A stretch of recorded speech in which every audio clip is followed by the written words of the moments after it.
the year that 2017 will be remembered as an MLB season both big and small. Now that we've laid out the criteria for what makes a baseball season memorable, we put 2017 to the test. Thomas B. Shea, USA Today Sports. What will the year 2077 remember about the 2017 baseball season? Yesterday, we analyzed the most remembered events, people, stories and statistics of Major League Baseball's past 114 years for clues to help answer this question. It can be hard to anticipate what will survive, with only some correlation between sports page coverage and future interest. We identified 7 categories, plus subcategories, of events that are particularly durable. Now we'll overlay the 2017 season onto these categories so we can speculate responsibly. Point 1. Incredible achievement, usually captured by a single number. A concept. Aaron Judge's 52 homers as a rookie were a record, and records tend to be remembered for as long as they remain records. Judge's season wasn't just a statistical achievement, though. It was an aesthetic masterpiece, with his size and strength and effortless power interacting with the juiced ball, the proliferation of StatCast fun facts and the Yankees' dramatic postseason run to define the season. It had a lot in common with Mark McGwire's rookie season, 49 homers for an ascendant team during the Rabbit Ball 1987 season, and that season is very well remembered.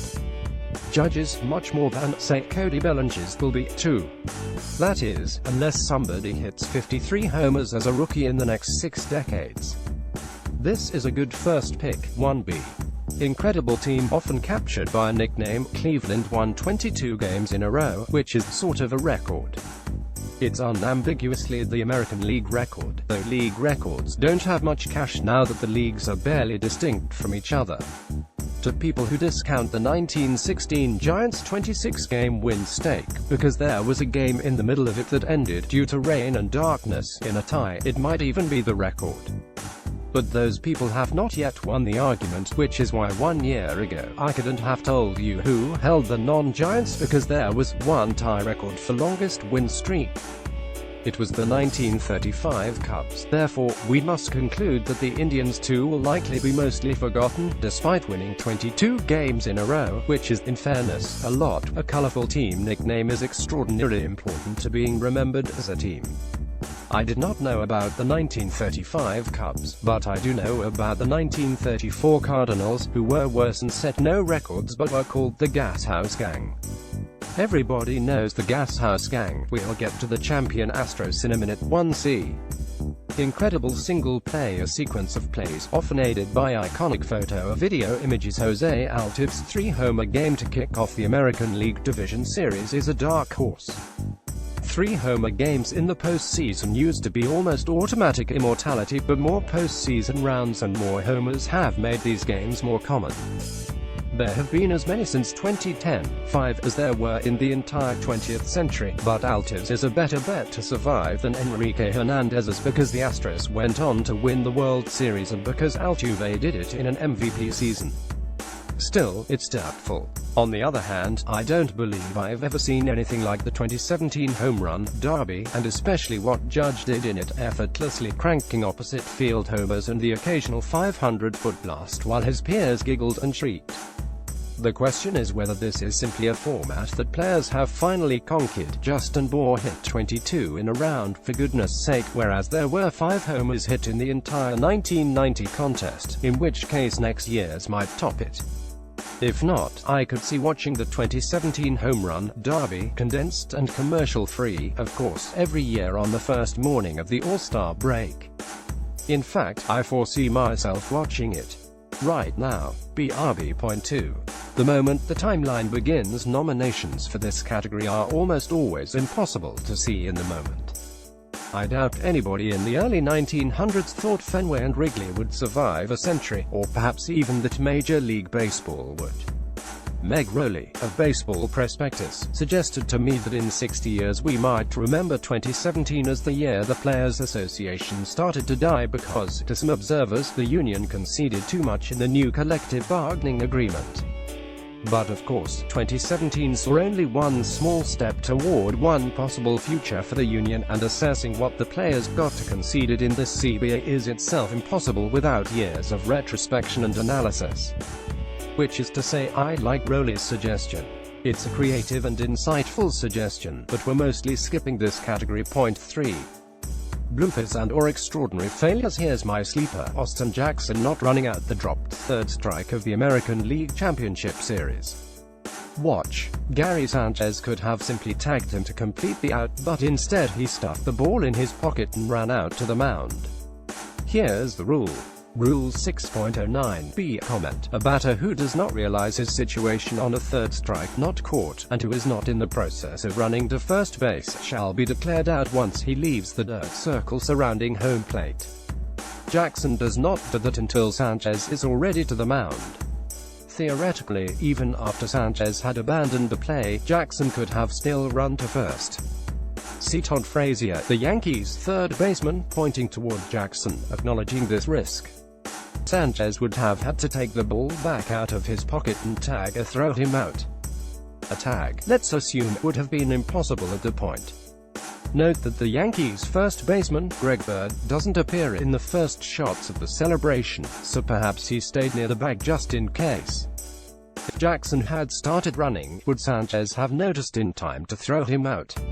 If not, would the plate umpire have allowed it, or would he have declared that the play was already over? If he allowed it, would the Indians have completed a comeback against Aroldis Chapman?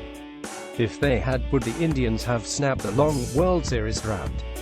If they had, would this have gone down, along with Mickey Owens' disastrous dropped third strike in the 1941 World Series, as an obit-leading blunder on Sanchez's part? Maybe the answer is no to any or all of those questions. But the point is, this is exactly the sort of play that doesn't seem that big in the moment. It was barely noticed anywhere, wasn't mentioned on the broadcast, got a short write-up by Indians beat writer Paul Hoynes, but has the potential to pick up intrigue decades later, when the principal actors get old and forgetful and the fundamental mysteries of the play become unsolvable. That's especially true if Cleveland's World Series drought stretches past a century. The Billy Goat wasn't a big thing in Chicago until decades afterward. It's probably not going to be this play, but I could 100% imagine it. Point 4. Pathos. There are no 2017 nominations for this category. Point 5. Disruption of baseball's basic equilibrium. The juiced ball timeline, if you haven't been quite clear on it, is this: around the All-Star break in 2015, home run rate suddenly shot up almost literally overnight. The evidence, from both writers and physicists, suggests that the spike is consistent with subtle, and perhaps unintentional, changes to the seam heights on Major League Baseballs. Flatter seams lead to less air resistance and more carry, but home run rates kept going up even after that, perhaps because hitters were tailoring the swings and approaches to an environment in which fly balls were more valuable. In 2017, a record 2.52 home runs were hit per game, a 9% increase over 2016, which had seen a 15% increase over 2015, which had seen a 17% increase over 2014. There were a record 25 homers hit in the 2017 World Series. There were 8 home runs hit in one WS game and 7 in another, compared to just 6 in the entire 2014 World Series. But whether we remember 2017 as the juiced ball year depends on whether things go back to normal in 2018. If they don't, then 2015, as the start of the home run timeline, will probably be remembered as the change year, and some future season in which even more home runs get hit will be remembered as the peak year of the dinger. However, if the seams rise slightly and home runs dip by 20% next season, 2017 will be remembered as the year it reached absurdity, and decades of future fun facts will end with. Since 2017, as in, Scooter Cloddywomp homered 3 times against the Giants on Tuesday night. That's the most home runs by a Scooter in a single game since 2017. 6. When the larger world intersects with baseball or vice versa, there are no 2017 nominations for this category. Point 7.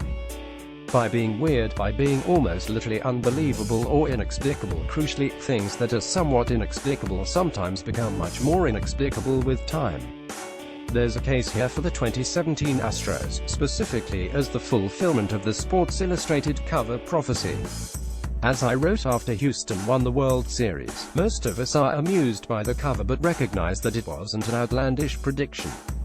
But in 60 years, to people who didn't live through the That's especially true if the game's economics change enough that the predictable tear-down, rebuild cycle is no longer common or recognizable.